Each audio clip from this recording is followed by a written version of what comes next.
पण घरामध्ये काही प्रॉब्लेम्स असतात, तर अशा काही गोष्टी तुमच्या अनुभवास आलेल्या आहेत का? आता पहिल्यांदा खरंच ती गोष्ट आहे की जेव्हा पहिली मुलगी असेल आणि सेकंड चान्स घेतला जातो, बऱ्याच वेळा सेकंड चान्स हा मुलगा होण्यासाठीच घेतला जातो.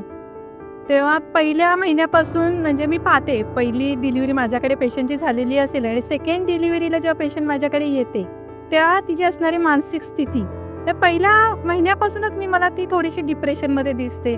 जशा सोनोग्राफी होत जातात तसं तसं ती हळूहळू थोडी हिंमत करून आम्हाला विचारायला सुरुवात करते, मॅडम काय आहे, म्हणजे मुलगा आहे का मुलगी आहे, ही गोष्ट तिची सुरू होते. आम्ही बऱ्याच वेळा तिला समजवतो की हे आम्हाला अलाउड नाही आहे सांगणं आणि तू पण याचं टेन्शन घेऊ नको, मुलगा असू दे किंवा मुलगी असू दे काही फरक पडणार नाही, तू तुझ्या तब्येतीकडे काळजी घे.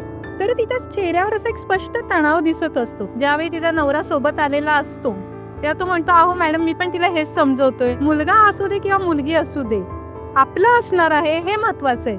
मी त्यांना हे देखील सांगते की तुम्हाला ॲटलिस्ट मूल तरी आहे, तुम्ही ज्यांना मूल नाही त्यांच्याकडे बघा, ते मुलांसाठी किती एफर्ट्स घेत आहेत आणि किती ताण घेत आहेत तुम्ही.